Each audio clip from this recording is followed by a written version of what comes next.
یه لحظه پاشو کار دارم بابایی. پاشو یه لحظه.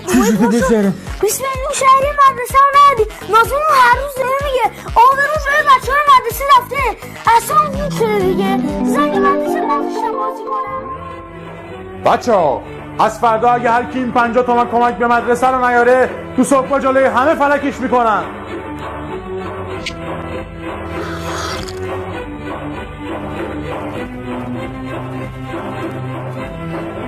سلام.